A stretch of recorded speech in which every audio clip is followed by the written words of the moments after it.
Hello, everybody, and welcome back to Blood, Sweat, and Strife, the most urban planning podcast you've ever heard. My name is May, my pronouns are she, they, and our guest today is Josh from the YouTube channel RadicalPlanning. He works on the transportation and land use side of city planning, and he's an educator agitating for a more democratic mode of urban development. Hi, thanks so much for having me. My pronouns are he, him. Yeah, thanks so much for coming on the show. We really like what you're doing on YouTube, so I appreciate that. Figured we'd reach out. Yeah, of course. Yeah. And then we have our two other co-hosts. Introduce yourselves. I'm Jeremy. My pronouns are he, him. Pass it off. I'm Isabel. My pronouns are she, her. Awesome. So, at the start of every episode, we like to check in with our guests and ourselves and just ask, like, how you doing? How are you doing today? I'm okay. I had a pretty stressful day at work, but that's common for urban planners. So I'm happy to be doing this instead right now. Ah. Yeah. Well, I'm blushing now. And I think we're all doing pretty good. It's been a little while since we've recorded, and a lot has been going on, a lot has been happening, but yeah, especially all of us together like this. Yeah. I'm a little frazzled. Right? It's been a minute. Yeah. But yeah, a lot has been going on in the world and in our lives, and we just like to say that we're all doing pretty good for the most part.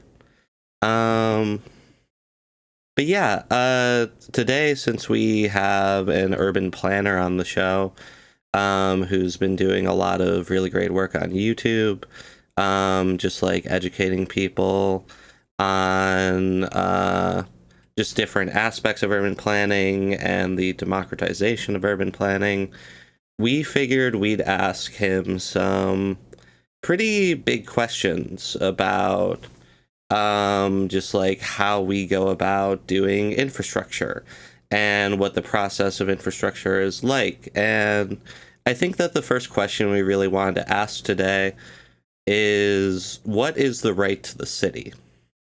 Sure. The right to the city is a concept created by Henri Lefebvre. He was a French philosopher who focused on urban planning in the mid-century. Basically, the idea is that instead of gearing our urban planning choices towards the promotion of capital growth, we would gear them towards human growth, that our cities would be controlled by the people who live in them and not the people who invest in them.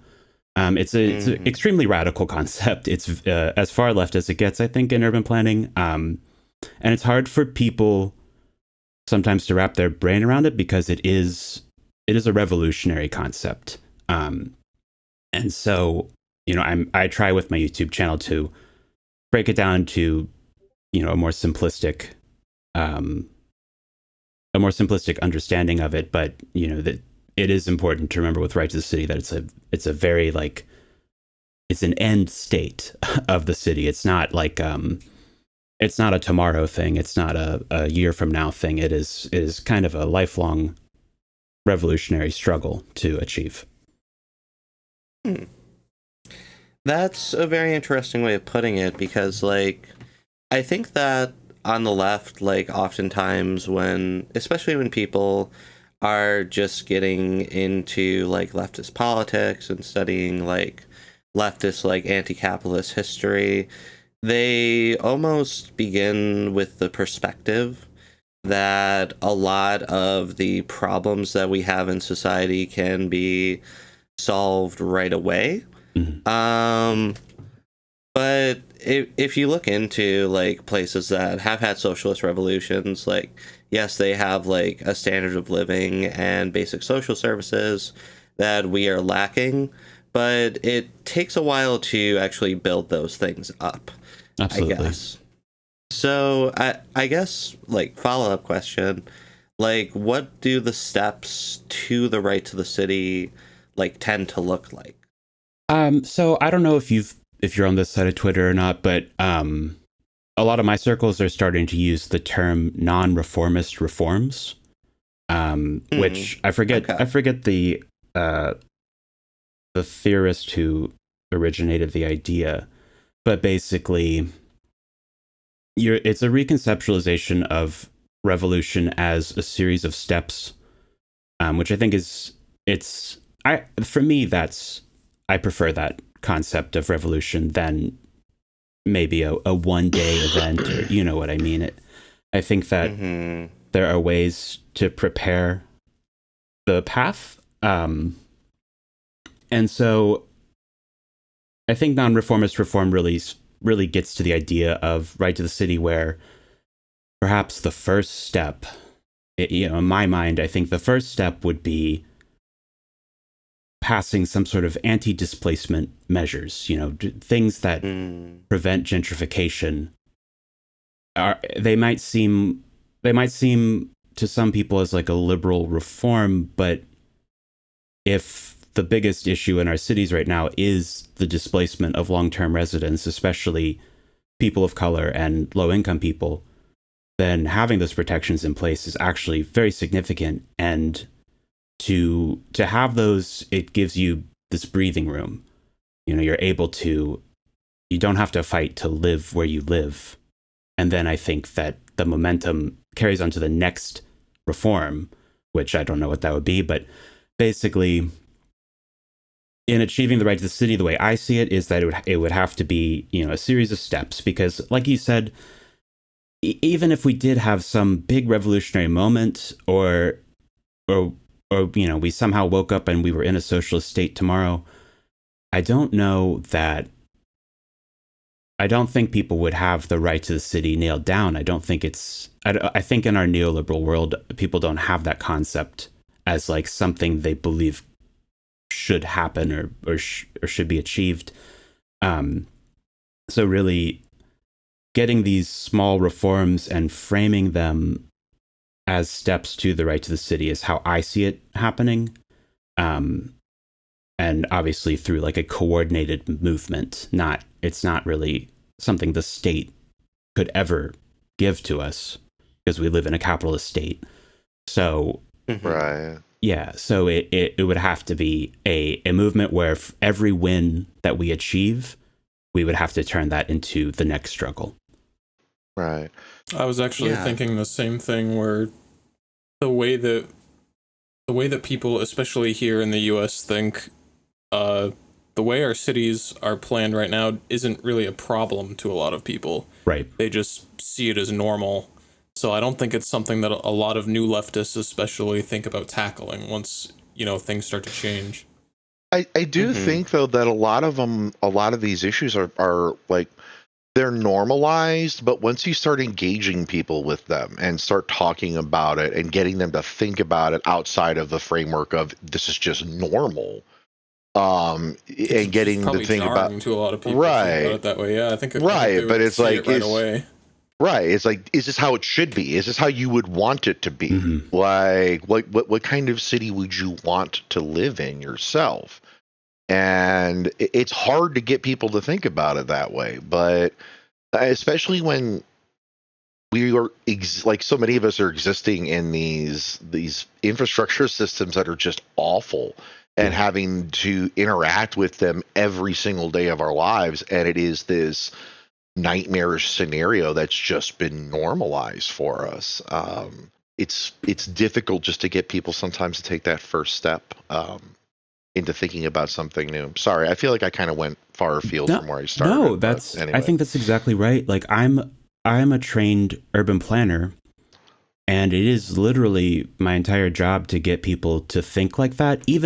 Even in my capacity as an arm of the neoliberal state, which I would describe my professional life, it's still my job to get people to try and think about a world that doesn't exist, and that it is very difficult, and it's not. Yeah. I actually have a question about that. Oh, sure. What does that look like?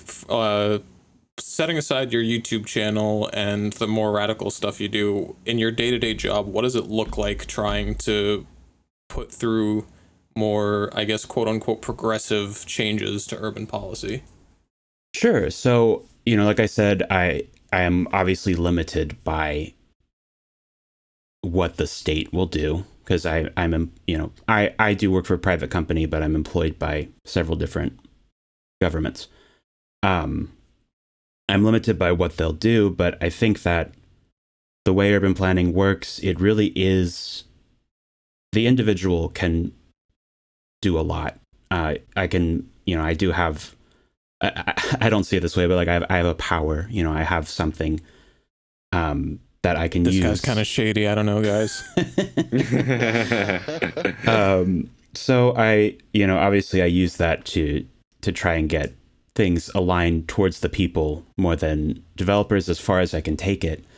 What it looks like is a lot of educational materials. You can think of them as newsletters or flyers. These groundwork materials that are distributed to people impacted by whatever plan we're working on at the time. And then I also, I'm the guy at the meetings. I engage with the public there, and like I listen to them, and I hear what the issues are that they face, regardless of the plan. And then I try to take that, I try to take those concepts, and this is kind of this is the part I'm talking about, the power I have, is that if the public said it, there is a certain legal framework that the government has to follow through on those comments. So really, since I document these conversations so well, the state has to act on them. I'm not saying that they will always do the right thing, but there will at least be evidence that they didn't, or that they fell short. So I think as an urban planner, that's kind of the best you can do right now, is to listen to the public and try and get their concerns into the plan. Even if the plan fails to serve them, it will at least give them something that they can get behind if they want to continue the struggle on their own. Okay. I think that's a really important like early step from how you're describing it to me. Because like I'd imagine like as a planner you run into like a lot of like really good ideas from just regular people. Absolutely. Because like regular people are the ones who have to use this infrastructure all the time. Mm-hmm. And like oftentimes they know like what would help them the best. I actually wanted to ask you and like discuss a little bit about like disability access and the right to the city. Because like two of us on this podcast are disabled. Izzy is a little bit more impaired than I am, physically speaking, in some ways. I know that you have some experience with a wheelchair, right, Izzy?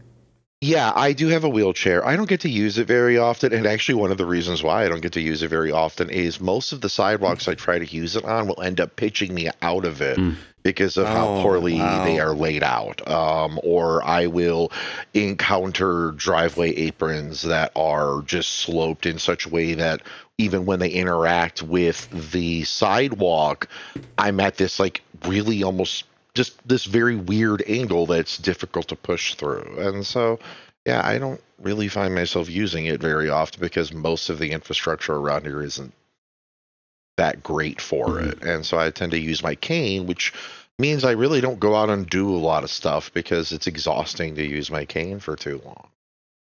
Yeah. Yeah, like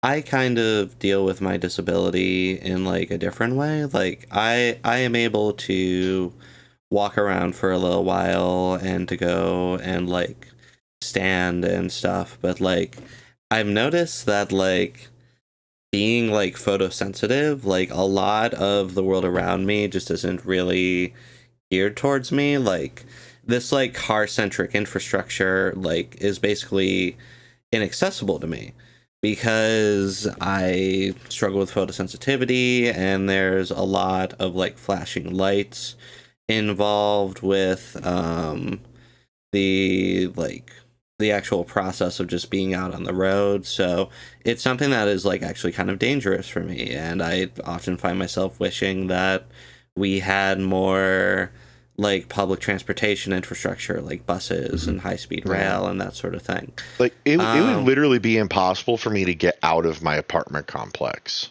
without my truck. Yeah. There's no sidewalks, and there is a 10-degree incline followed by a 10-degree decline hill that you have to go through, and with no sidewalk, and there's like these tall bushes up along the side. So when all the people that do have to walk are going up there, they have almost no space with the cars. So anyway, Yeah, it's very frustrating. I that's awful. It's despicable how the American built environment fails so many different types of people.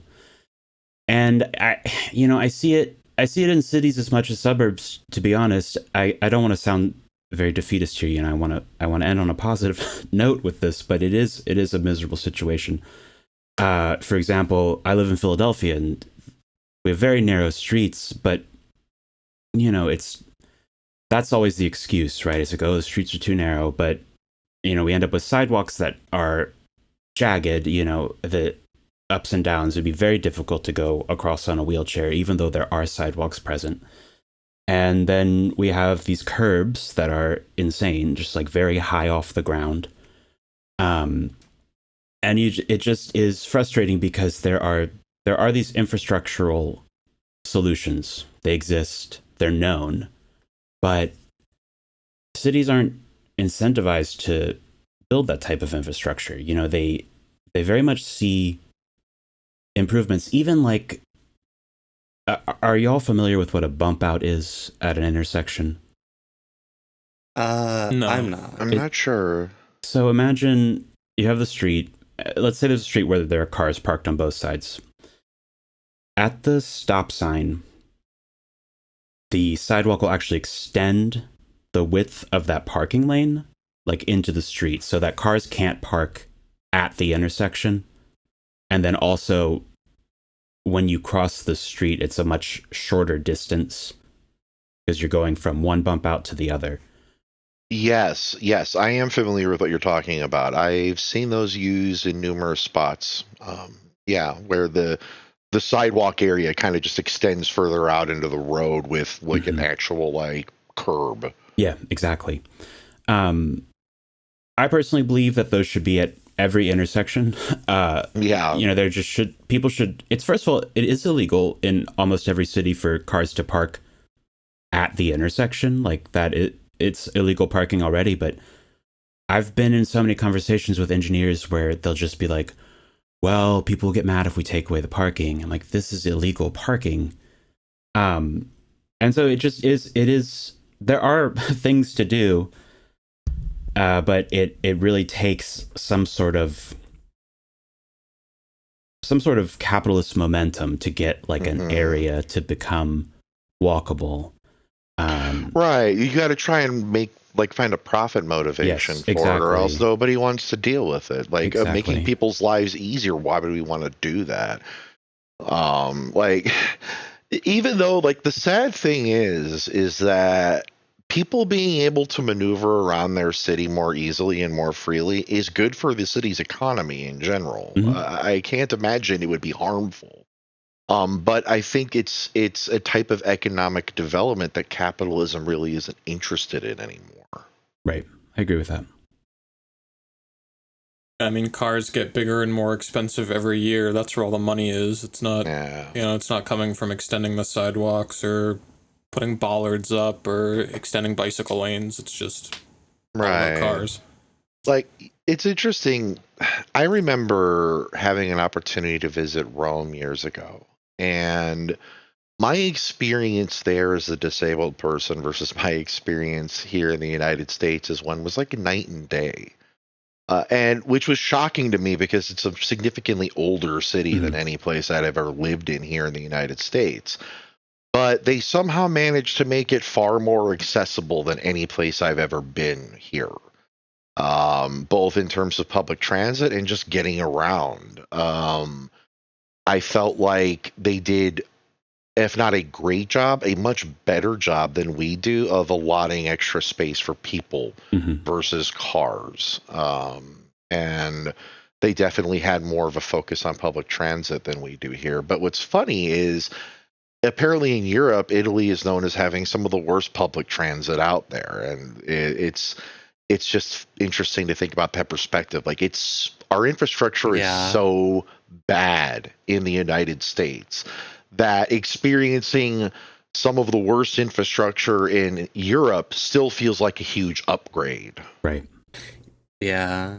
That's really interesting. Like we're so starved for like decent development and infrastructure in the United States that like European countries which are behind in some ways seem like very appealing to us. Like it's pretty wild. This is your fault, Josh. You need to save us. It really is. We're going to put everything specifically on your shoulders here. Your Atlas. I do think that my profession has a huge amount of the burden for this, so I agree with that.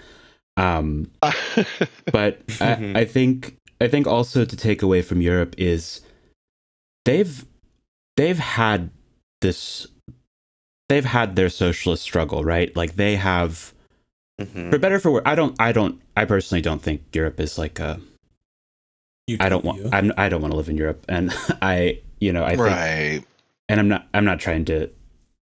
Anyway, Europeans, whatever. But I think that they have fought for these things. And I think a lot of people don't realize that in America is like they've had movements for like reduction of cars. They've had movements for public transportation.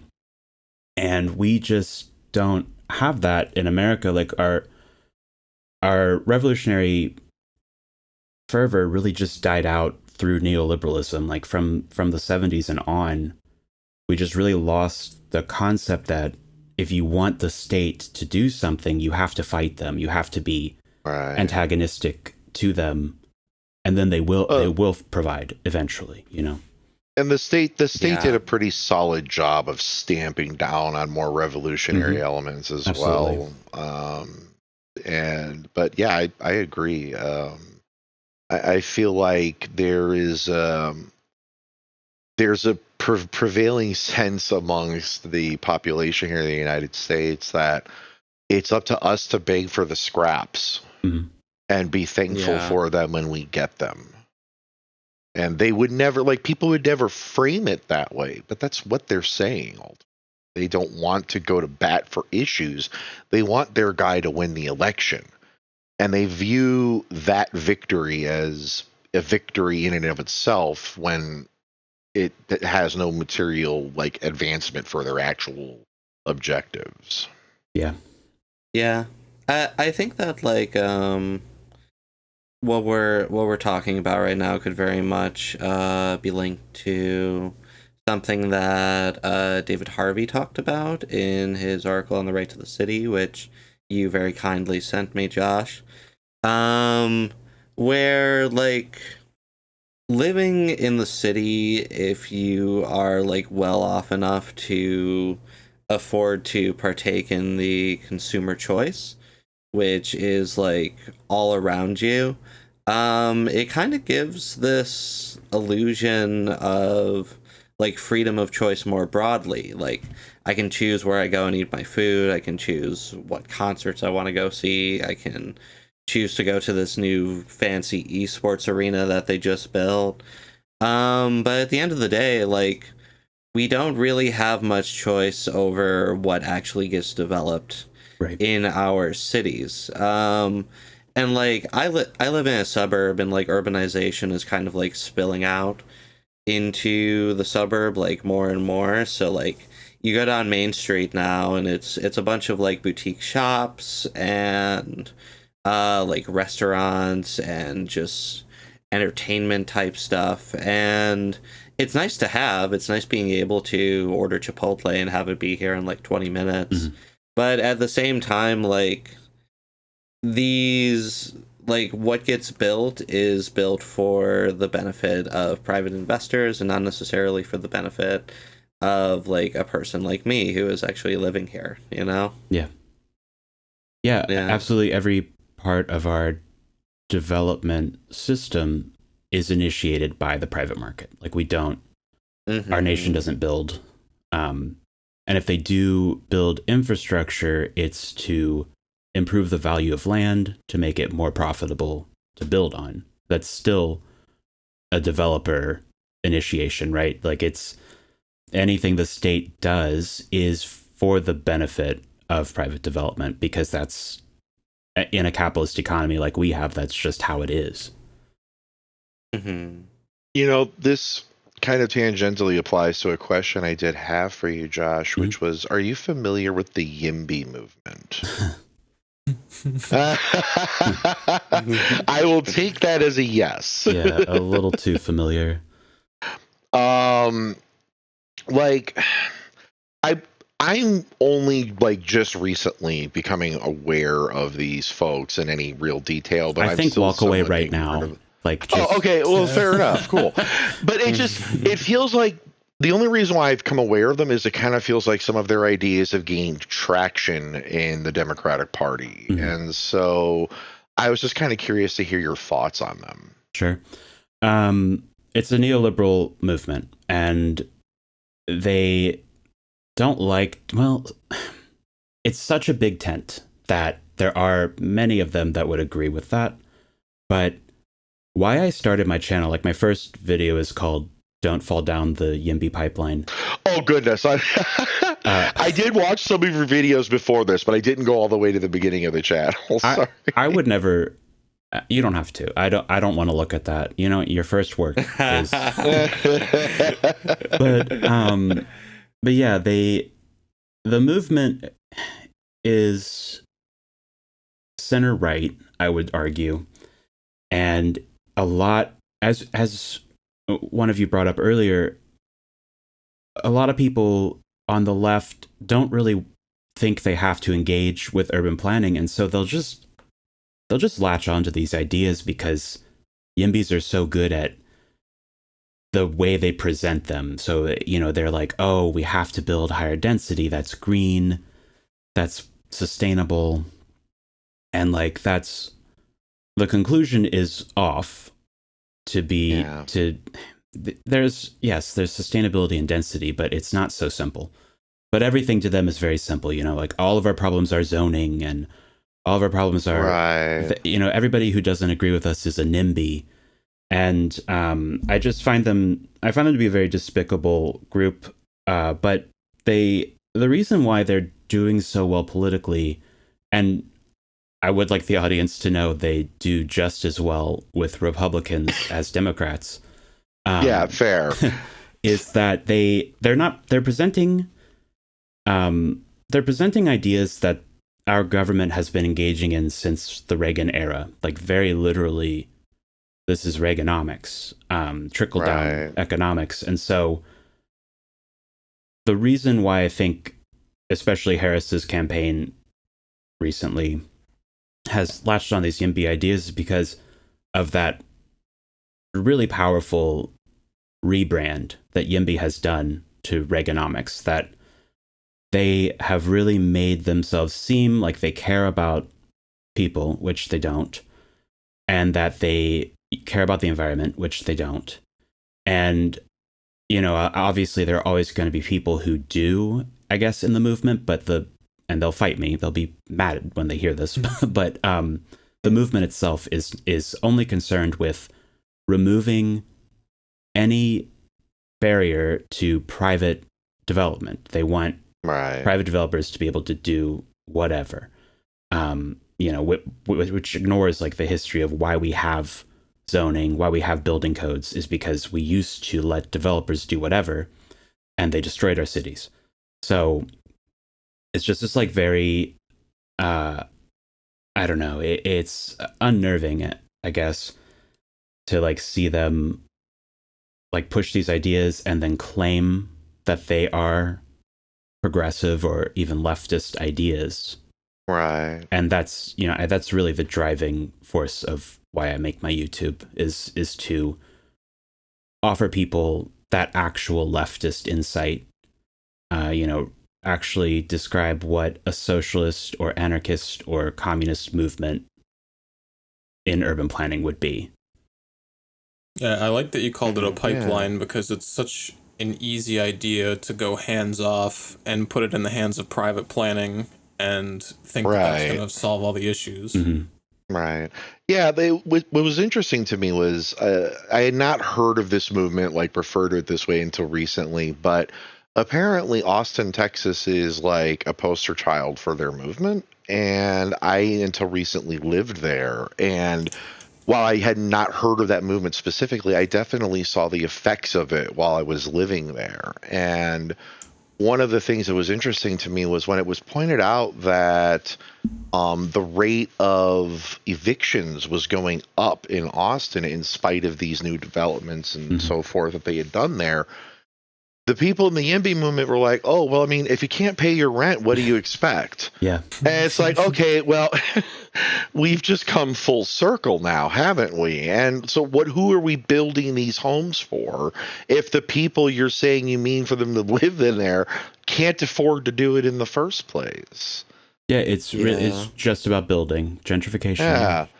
It's just, it almost feels like a bit like the ACA for land development. Like they're just, but less organized than that. But they're just knocking down structural barriers for developers. Mm-hmm.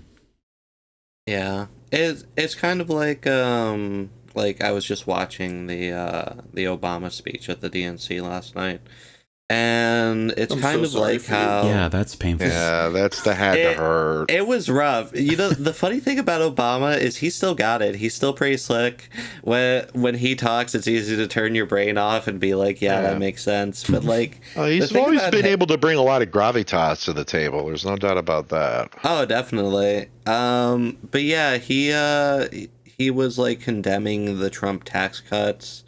But at the same time, he was saying, like, we need to lift regulations in order to, like, I don't know, improve our lives or something.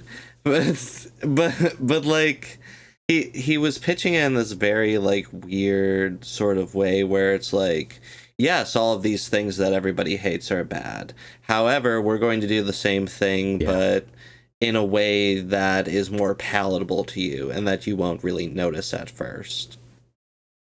Yeah, that's exactly, you know, it's our government is so impotent that they just do the same thing over and over. And it's just, they just rearrange like in which way they're doing it this time, you know, Republican or Democrat. It's just the same like path towards absolute austerity. Yeah. And, you know, we don't need to. It's just it's like it leads to this fascist situation. It's just like it's, you know, it's our the danger of living in America is in its austerity. And it's just like it. I don't know it, and because these people don't really think, like neoliberalism, a hallmark of it is that it doesn't contextualize itself. It doesn't think of itself as a part of history, or that, you know, things that happened to get here. And so people don't, you know, it's that truism when we were in middle school or whatever, like history repeats itself. And it really is true. It's that these concepts, especially in the way we do land development, like we just recycle them. We just keep doing the exact same thing over and over again, just changing the name of it. And it gets worse each time. You know, it's not even that we're in stasis. It's just is getting worse. Yeah, I was just thinking the same thing because I live near Boston, which was previously, and actually probably still is, one of the easiest cities in the U.S. to get around without a car. Mm-hmm. But every time I go back, it's a little bit worse. There's a new parking lot, there's a new road, there's a new highway or a new tunnel, and it's all vehicle based. It's exclusion of the pedestrian instead of inclusion of everybody. Right. And it gets worse every year. It's harder to get into the city. It's harder to get out of the city. Yeah. I mean, the only thing we've done recently that was good is the buses are now free en masse, but the bus schedule's terrible. And if you have a bicycle, there's only 2 spots for the T to get around with on a bicycle, the front and the back of the train. And then the buses have a bike rack on the front that can hold like 3 bikes. So if anyone wants to bike around the city, they just can't unless they want to go across the whole city. Right. I feel like infrastructure in this country, what infrastructure we have, has been suffering a death of 1,000 cuts for years. Yeah. Oh, actually, I'm sorry to interject here, Izzy, but since you guys were talking about your disabilities earlier, just a little fun fact here: the commuter train to go to the city in my area shares its bicycle spots with its wheelchair accessible spots. Oh, for fuck's sake. Oh. They do give priority to anyone who has any sort of mobility device. They will automatically get the spot, but that just means like the person with the bike has to get off or do something else, or leave the bike behind. Yeah. Yeah, that's rough. I just thought that was interesting. Great. Amazing design decisions there, right? I'm just completely blown away. Yeah, So that means when my partner, we've been doing some medical stuff for her.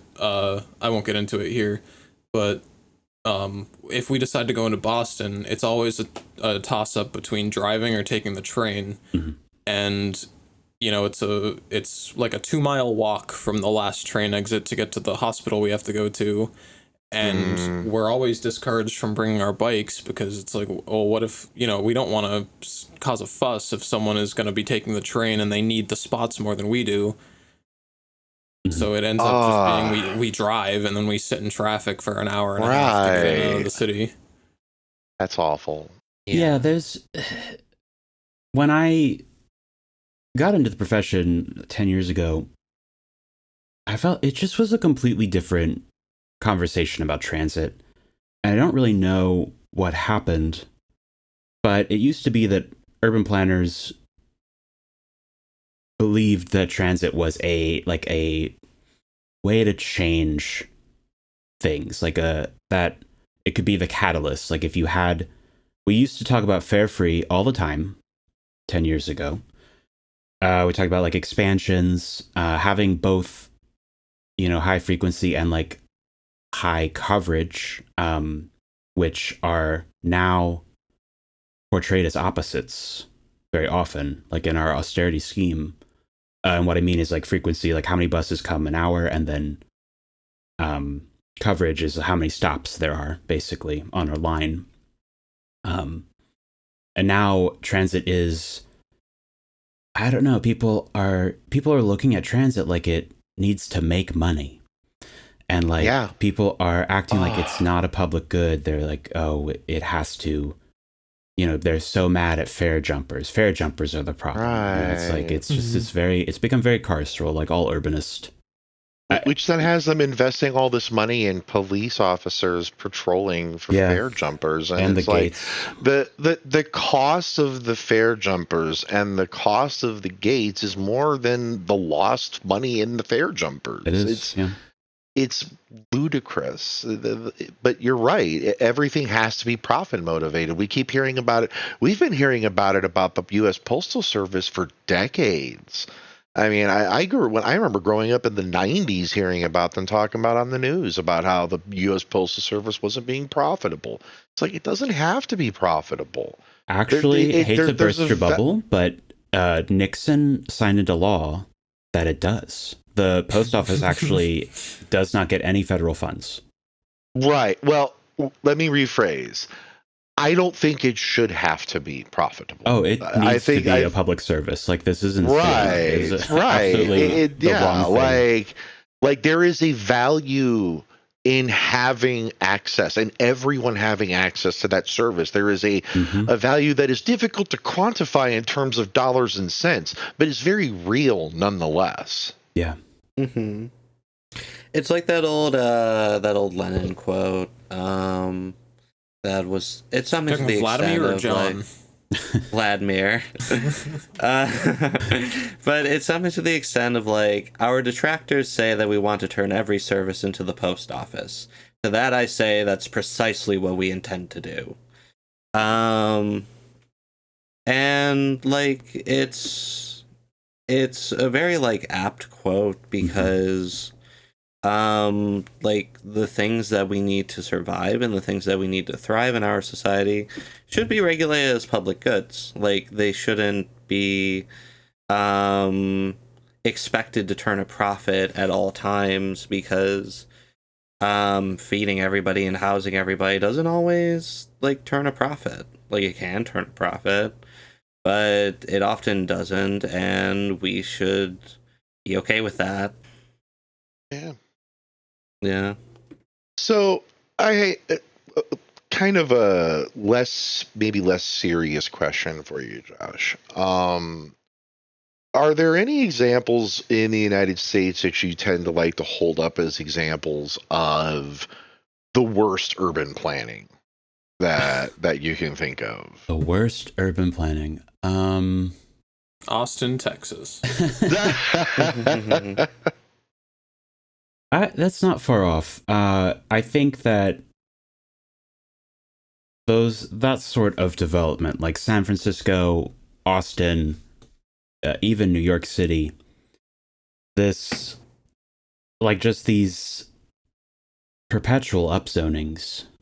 Yeah. Where rent is increasing as much as development is, and then everybody's like, well, we just got to keep building more, and then it'll lower, it's like, right. We never hit the point.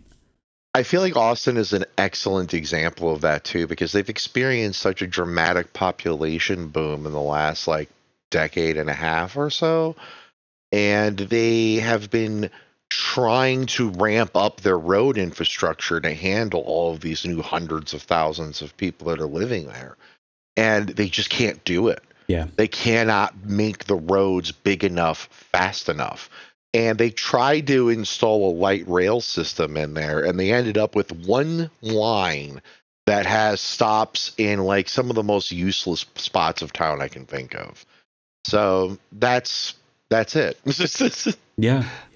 It's this Austin is a really just, the things that are happening there are absolutely terrible. And I think anybody that looks at Austin as a positive poster child for anything is not engaging with the material reality of the situation there for 90% of the residents. Mm-hmm. Yeah, I agree with that. I think that, like in the mid 2000s, Austin was seen as like a countercultural hotspot in Texas. Yeah, keep Austin weird and they still hold on to that, but it's just been liberalized. Exactly, yeah. Yeah, and I think what, I have a plan to make a video about this, but people don't engage a lot with how we have so many cities in America that are like in decay. I lived in Pittsburgh for a bit, which is in the Rust Belt, and Pittsburgh is half the size in population that it was in the 50s. And that's just very common, like places like Baltimore, places in Ohio, it's like there are these industrial cities that, because there's no more industry, they don't have that population anymore. And then I guess for me, I just think a lot about how if our capitalist system of employment didn't favor these like particular cities, and if it didn't just move around every 50 years, like why is San Francisco what it is now? It's, the tech industry is like the way that these things move around and then just like leave cities dead behind them. When if you're really talking about sustainability and density, it's like people should be living in Pittsburgh. Like it has all of the infrastructure in place, it can handle 300 more thousand people. You know, it's just, I guess that's what gets me is like people like, oh, we have to gentrify the hell out of these places and have more housing because these are the only cities, period. You know what I mean? Like they act as if you can't live anywhere else. And to some degree that is true. Like there isn't the industry in Pittsburgh that can support that many people, and just shows you like the problem with capitalism, like physically manifest. Right. Yeah. These. Sorry. Go ahead, me. Oh, I was just going to say it's a flight of capital from one thing to the next. Mm-hmm. Like, as more capital enters into a specific industry or a specific location, like eventually, it's not as profitable as it used to be, so it just moves on to the next thing. Yeah, it's like it's very vampiric. It sticks its hooks into something and sucks it of all its blood, and then it just moves on to the next thing. Like, I am from a suburb outside of Buffalo, and the cool thing about Buffalo is it sucks, so everybody's a communist. Or at least everybody below a certain age tends to be like pretty far to the left. But yeah, like we're an example of a Rust Belt city that had a lot of manufacturing in it, but a lot of that manufacturing has been since like shut down and shipped overseas. Yeah. And what's filled the gap is like service industry, Amazon warehouses, and like entertainment. And it's just not the city that it used to be in a lot of ways. Right. I spent half of my life in Milwaukee, Wisconsin, where I grew up most of my time when I was younger, and very similar story there. They had a very heavy manufacturing based economy in the early part of the 20th century and into the middle part of the 20th century, and that really started to fade away the same way it did everywhere else. Mm-hmm. I think Milwaukee, it's been slower because they also had the brewing industry there, which didn't see quite the same decrease. And they have the proximity with Chicago, which lends them some economic help as well. But they still, like, I remember, like, every year I lived there, their population was going down. It was definitely a dying city, and I don't think that's changed. Yeah. Yeah, and it's like the second capitalism wasn't focused on industry. Well, who wants to live in Milwaukee? Who wants to live in Pittsburgh? Let's get out of these places and go to different places, and we'll set up our tech industries there, because they had the option to do that. And none of these, so all of these places that had once been economic powerhouses just dried up. Yeah. I just had one more quick question, if I can, just because it's kind of related to this. Is there an example in the United States of like really good urban planning that you like to point to, or that you can point to, where you're like, we should be doing more things like this place? Well, crickets. Oh God! And already I'm a little depressed right now by the response. No. Don't be depressed. I think that I've heard that Disney World is a walkable city. Oh God, no! I think that we should rephrase the question. I think that there are really powerful and inspirational movements throughout the United States that are making headways. Often in smaller cities. And I think, if I may do a little plug here, there's a publication called Progressive City, and that is a collective of urban planners that they write about these sorts of movements and things that are actually happening on the people side of urban planning. And I think that's just a great place to go check out. Like if you want a more optimistic take you'll definitely find things on Progressive City that people are doing out there in the world regarding displacement, trying to, form community land trusts, to find ways to restore public housing. I think there are a lot of decentralized, for sure, but still very powerful movements out there. And I think that's where I would find the inspiration, rather than trying to find a city that is doing the right thing. Because, like I said, we will have to keep that adversarial spirit against the state if we want. You know what? That's a really good point. That's an excellent point, and I think we should include that link in the show notes. Yeah, definitely. So yeah, we've spent a little while talking about the woes of city planning and the stuff that we think isn't being done particularly well and that we'd like to see done in a better way. And the friends we've made along the way. The friends we made along the way. So I wanted to talk about something a little bit more fun, which is the third place. Okay. And because I know that you have a lot of thoughts on this subject. Yeah, I do. Your comment section has a lot of thoughts about it too. Yeah. So like, just to like quickly define the third place. Well, you would be the best person to define the third place, so you can go ahead and do that. Yeah. So, I want to do this neutrally because I do have a neutral opinion about the concept, but obviously my video is pretty charged.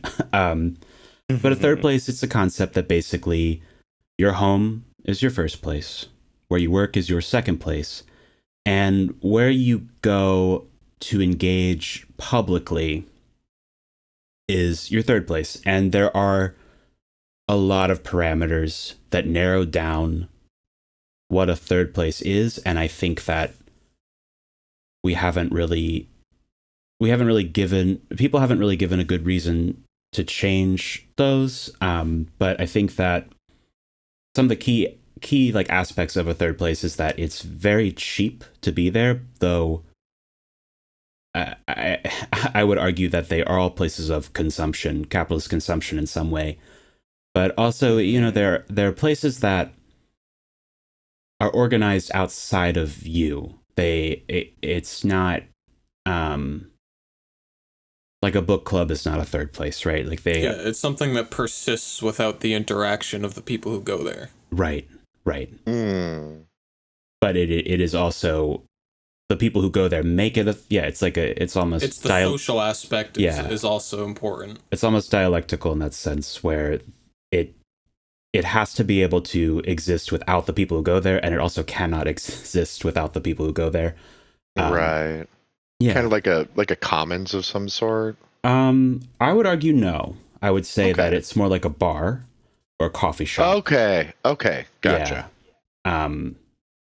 But as we'll discuss soon, I imagine I can explain why I don't think it's a commons, though a lot of people do. Okay, fair enough. I actually did not see the video on this, so I'm a complete fish out of water here. Okay. So,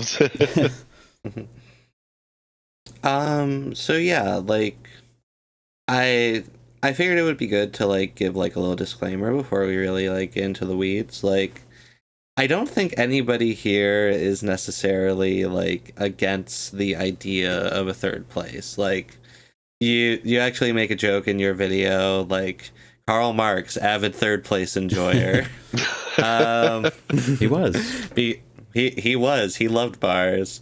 And like lately I've been going to like concerts at bars and like little like pop-up like punk events and stuff, and like third places are fun. Like, I think that's what really like attracts a lot of people to them.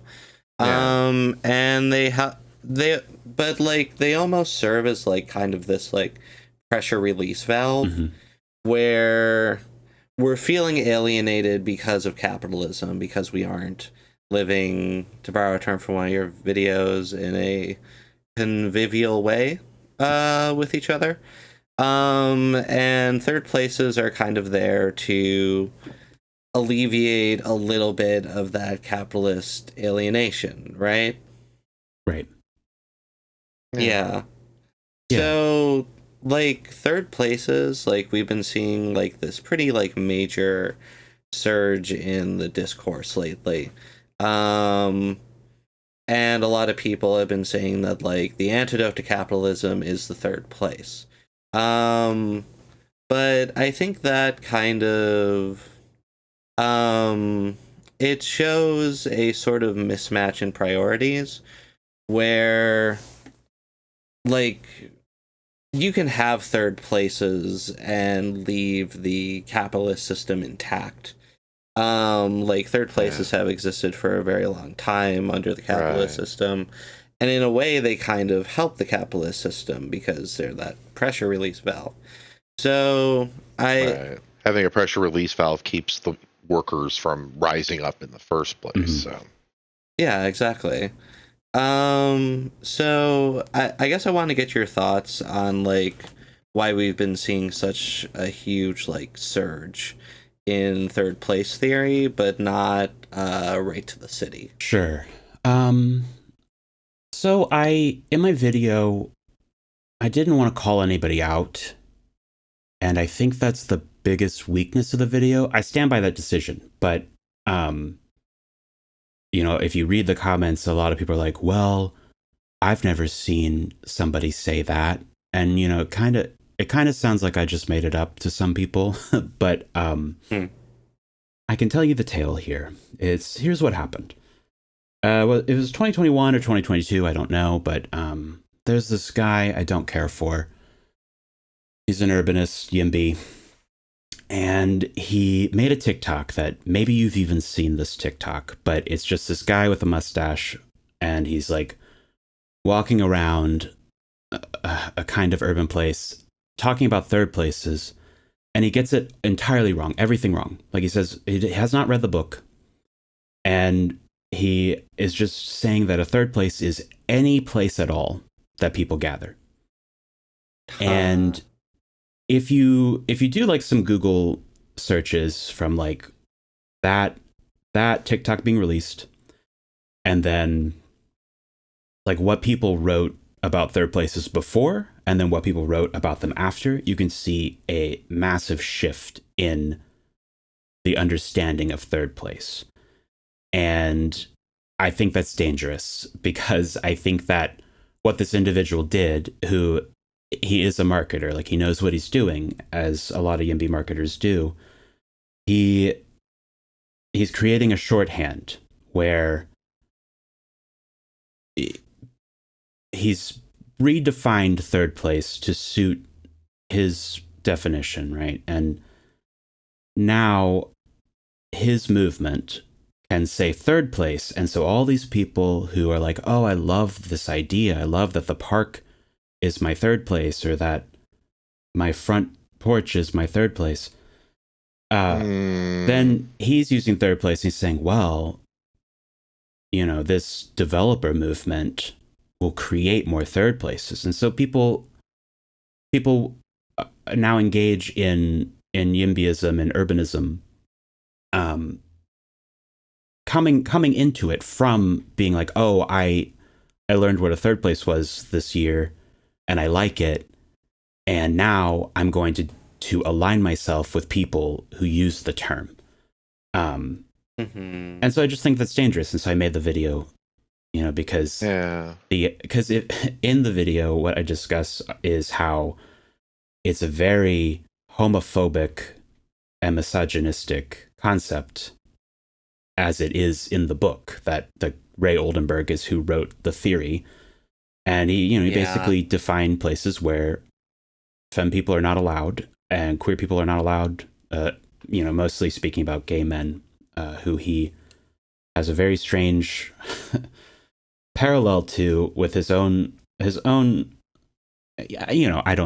want to be like, oh, he was gay. Like, I don't believe that, but he has a weird fixation on men. Yes. On men being around men. Yeah, the homophobia. Yeah. Like, what time frame was this? He wrote in '89.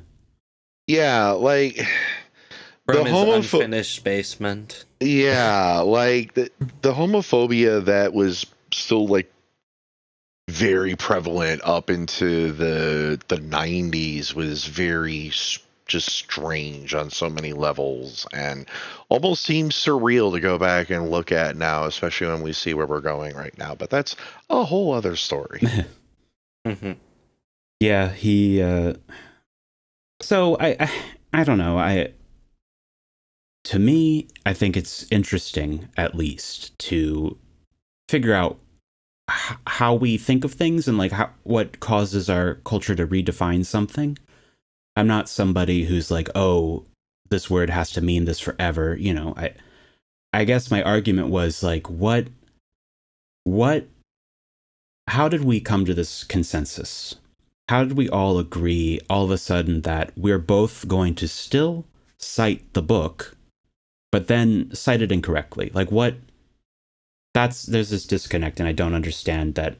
You know, it's like people are still saying Ray Oldenburg thought that third places were, and then they say something incorrect. And so, you know, I read the book, I pulled out all these quotes that were just awful and like disagree with the modern concept of third place. And I guess I don't, like I said, I don't regret not including that little like tracking of to that TikTok, but it probably would have made a lot more sense to people if I had. That's fair. I think that like well, let me ask you this. How do you feel about people like updating like third place theory and like kind of trying to make it more inclusive and less homophobic and that sort of thing? I guess my question is why? Like, why? What's so important about that term? You know, I think that convivial spaces are amazing, and like, I just don't know why we need. If you require an underpinning, if you require some authority to like enable the conversation, why is it third place? And that's why I made the video about Right to the City, because it's the same thing. It's that we want places to exist together, but Right to the City is inherently decommodified, and third place is not. Right. Yeah. That seems like the focal point or the focus of it is, here's this thing that people need. How can we better commodify this? Well, I will defend Ray in that he didn't like expensive places. So that's still exploitive. It's still capitalistic, but one of his beliefs in the book is that it has to be a very cheap, affordable place. It can't be like a nice restaurant. It couldn't be a gentrified coffee shop. It would have to be affordable to people. But you know, he ignores the labor implications of that. And he still wanted it to be a place where you could consume. Yeah, exactly. It'd be hard for people who like don't drink coffee or don't drink alcohol. Like, it's kind of exclusive in that way. Though he talked about community centers too as being third places. Those were his big three. But you are right in this new conception of third place that if you like type it in, Starbucks calls themselves a third place. It has become a corporatized term to just mean like, oh, you can sit here for a half hour, which isn't even true. Like these corporations don't want you to linger. So I feel like that even that pushes people who subscribe to this theory, whether knowing the implications behind it or not, that they sort of have to keep coming back to the same place. When you call it my third place, this is my third place, it sort of implies that you're going to keep coming back to this place and spending your money there, spending all your time there, rather than going out and trying out other places or going to maybe places you don't have to spend money at or anything of the sort. Yeah. Yeah. Yeah, but it's one of those things, like, I love, like, the general idea of, places where people go and do things together. Fantastic. I think we should have a lot of those. The idea of commodifying that in any significant way, or like having commodification be a driving force behind it, it just makes the whole thing feel really gross. Yeah, and if what I think is happening, what I think the ultimate manifestation of this, let me think. So, like when a new townhouse complex is built and they all have a business available in the ground floor, but then you walk by them and there's no businesses in them. I don't know if you come across this. But yes, I have. Yeah, I think for lease sign in every window. Yeah, right. I think that's the ultimate goal, is because that makes the building more profitable. I don't know. I can't think like a developer. I try, but to them, they would like that zoning to accommodate ground floor retail, and so I think that is ultimately what third place will be used to do, is to argue that every new building built should have retail on the ground floor. And because it's a new building, that's going to be the most expensive retail rent in the area. And it can only attract, the biggest chains, the most resilient chains. And those aren't third places. Like I think people conflate a business with third place a lot, and this really serves to do that. If you want to talk about like the land use implications, like that, that's what I see happening. And disclaimer: I think that. Well, I don't know. It's very hard to.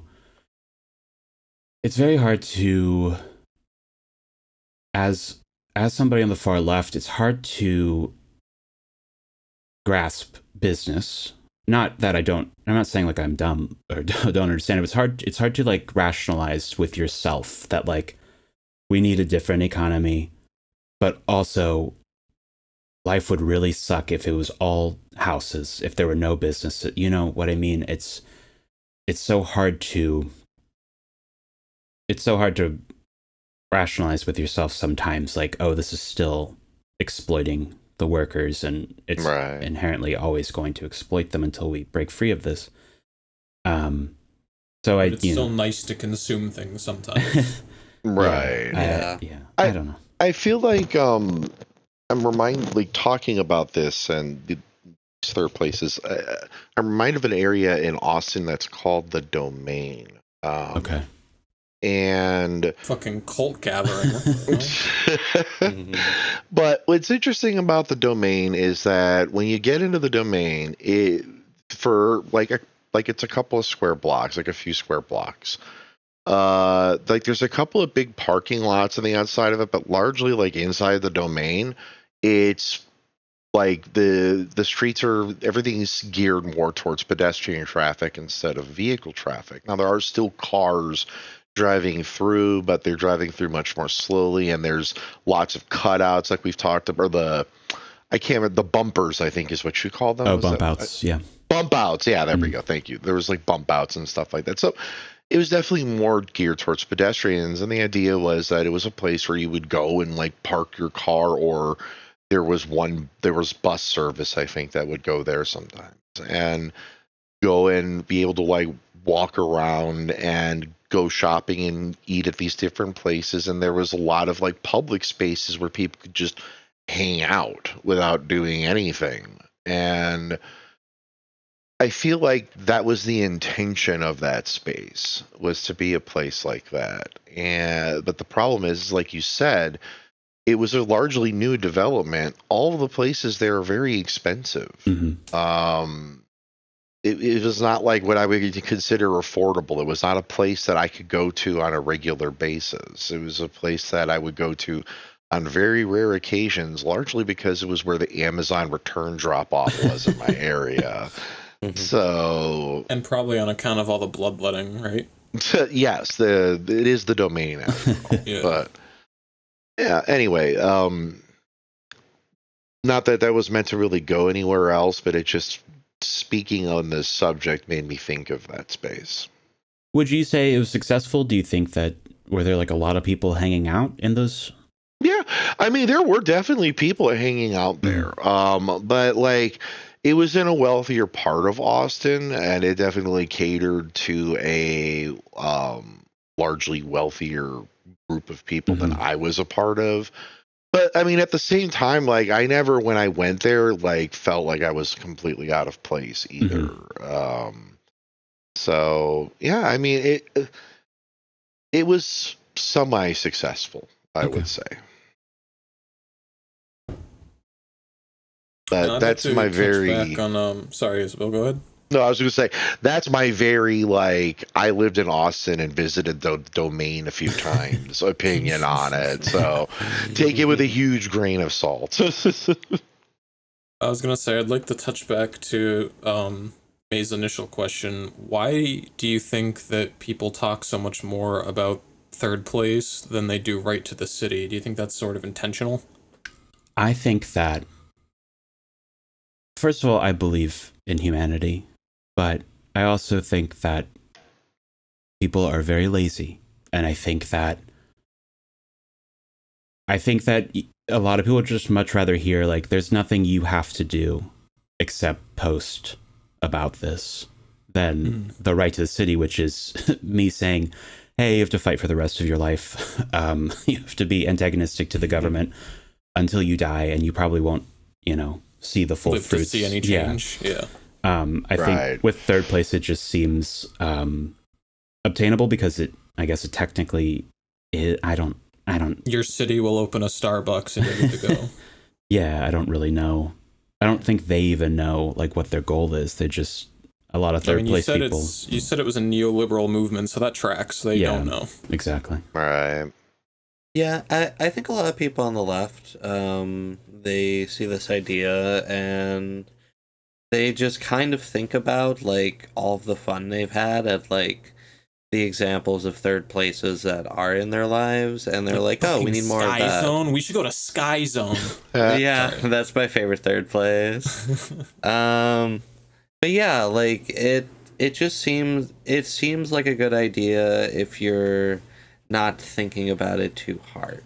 Like, we're going to entrust these wealthy investors to continue building in my area, so I'll have more stuff to do, so I'll feel like I'm having a more fulfilling life with more freedom of choice and whatnot.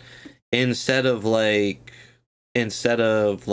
no, like we need to take control of this ourselves and we need to fight for it and we need to like democratize the process of urban planning. Like a lot of people like they think that they don't know what's best for them, I think. Right. Or they're complacent. Yeah. Or they're complacent, but a lot of people like they think like, oh, I don't know anything about city planning, so it should be left up to experts. But oftentimes it's like experts working with these major investors, and the major investors get to make a lot of the final decisions as far as what's happening. But like we were talking about earlier, like we know best when it comes to like what we would like to see in our lives and what will improve our lives. Like disabled people know what's best. Other people from marginalized groups know what's best. The people who are having their neighborhoods gentrified and getting kicked out, they know what's best for them, and it's not this current model of how we're doing things. Right. Yeah. So I don't know if y'all know this, but the name of my channel, I didn't make it up. It's a academic concept that originated from the 70s. And a big part of radical planning is the idea that you, as a planner who has this institutionalized knowledge from the neoliberal machine, you're supposed to take that knowledge and create other planners. You're supposed to pass this along. That is a mission of every radical planner, and that's what I'm trying to do through my YouTube. But you're exactly right, May. It's that people know, if they really think about it, of course, but people know what they need, and what, they can at least abstract something of like, this would be a better life. And yeah, and it's my job to expand the horizon of possibilities. I'm supposed to show people like, oh, this can happen. Here's how it can happen. And, I think a lot of radical planning is like just leaving that with people. And then, either if it's your own community, being a part of it, or if it's not, you're just giving free advice. But yeah. There's also an unfortunate tendency with disabled people, I've discovered, myself included, to downplay the impacts of things around us. And that's in and of itself just something to work through, but that's also like a part of the capitalist system that we've all been raised in. It's that we've kind of got it ingrained in us to try and not be a burden. And so there's this tendency to just kind of go along with things even though they really suck. And I think a lot of us struggle with advocating for ourselves because of that as well. And I'm just saying this to you as an urban planner because you're on the other end doing the conversations with people like me. Maybe just something to keep in mind. Sometimes, like, not to say we don't know what's best for us, but sometimes we struggle to advocate effectively for ourselves because of a lot of different reasons. And it could take time to ask the right kind of questions to figure out what it is we really need, like the things in our lives that are a struggle for us that we've forgotten are even a struggle because we've just gotten so used to them every single day. I really appreciate that insight. And I think that it's easy for me to say, but I think that being a burden is just extremely important. I think that if any of us are going to improve this world, we have to take that role. And I understand like the reluctance, especially with the disabled community, where society portrays them as a burden, and it's just a miserable situation. But I think that, I hope that this can all be one movement soon.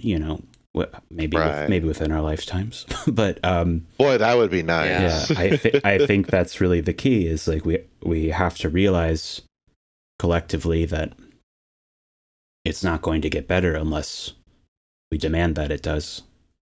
The squeaky wheel gets the grease. Exactly. Right. It's an interesting parallel, just as a short aside, but I remember talking to someone who's a nurse, and they were telling me how one of the things they had to go through with training with disabled people was learning that disabled people have a tendency to underreport their pain levels rather dramatically. And that is something that care staff needs to be aware of, that we may be in having more difficulty than we are letting on, because not because we're actively trying to hide it, but because we're so used to it that the shift is harder for us to notice. It's harder for us to pick up. Like, there's some times where I wake up and I go like 3 or 4 hours and I'm just like, why do I feel so awful? And it has taken me that long to realize, I'm having a full-blown flare-up right now. Like, my whole body is just like, feels like it's in a vice. Yeah, that's why I feel awful. That's why I'm so sluggish. That's why I can't do anything. Like, so anyway, it just, this discussion got me thinking of that. Yeah. Yeah, I mean, like,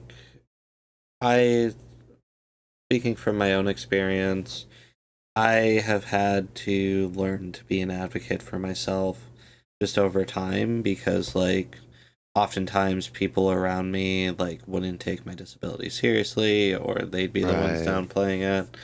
And it can be hard. Like, it takes a lot of energy to advocate for yourself, especially when you're already like struggling. But like, I think that like if there's one thing that I want to do with this podcast, it's to tell people that like we can advocate for ourselves and we can get results through this advocation. Through this advocacy, if we stick with it and we really fight for it. It's absolutely true. Yeah. Yeah. Well said, man. Thank you. Yeah, I think now we're kind of hitting the point where I think we should start wrapping up. Okay. Before this podcast gets too ginormous to edit. Oh my god. Because here's the thing, there's probably like 18 different topics we could talk about, honestly. Yeah, it's infrastructure and accessibility. Yeah. It's a big conversation. It is. I was so genuinely excited when May told me that we were going to be doing this interview and like what the topic was going to be. This is a very important topic to me, and I'm not as knowledgeable about it as I would like to be, but it's been really nice talking with you, Josh. It's been a wonderful converson. Y'all don't seem like you don't know. I'm glad you at least lie about that. No, this has been great. So yeah, I think this has been a really wonderful and insightful and informative conversation. But we're going to start wrapping up now because we're already kind of running a little long. Mm-hmm. But yeah, thank you so much for coming on the show, Josh. We super appreciate it. Before we head out, is there anything you'd like to plug? Sure. Thanks for having me. It's been just a wonderful conversation. I am a YouTuber, as I've said several times today. My channel is called RadicalPlanning. And I also am sometimes on a podcast with another urban planner called Zoned Out. Yo, I didn't know about that. Oh. That sounds really cool. It's great. Yeah. She has a back catalog of, I think, 30 episodes. So like there's plenty to listen to. Oh, wow. Also extremely calming presence. You can put us on and maybe take a little nap to it. Don't listen to any of the ideas, just sleep through it. A lot of people do that. You absorb the ideas in your sleep. Yeah. It's fine. Oh yeah, okay. So yeah, Zoned Out podcast, wherever podcasts are available. Okay. Very cool. I would just like to say, if you ever want to come back, it was great talking. There's a lot more we could talk about, obviously. I know you're probably exhausted talking about it for your professional life and on YouTube. I put myself in this mess. This might be like a completely separate episode, but have you happened to examine any of the infrastructure stuff that's in Project 2025? Ooh, no, I try to keep my optimism about me, Right, that's completely fair. Yeah, some of the infrastructure stuff was what I ended up reading through on my own, because I used to work for the Department of Transportation some years ago, and so to say I was mortified by what I read in there would be an understatement, but I was just going to say that could be an interesting future topic depending on how things go over the next few months. Yeah, I think regardless, I'd like to come back. That'd be great. Maybe something lighter topic. But yeah, that would be a very heavy topic to say the least. Well, I was going to say, I live on the border of Mass and New Hampshire, so I also see a lot of rural areas with no development at all. So I think it'd be interesting to talk a little bit about that at some point too. Sure. Yeah. So yeah, all right. a lot of cool stuff to consider and to talk about in the future. But yeah, this has been Blood, Sweat, and Strife. Please follow us. Please rate us. Please do all of that stuff. We really appreciate follow, it. Subscribe. Follow, and cool subscribe. and tell us we're tall and good looking. Oh yeah, absolutely. But yeah, we'll see everybody later. This has been great. Bye, everybody. Thank you. Bye.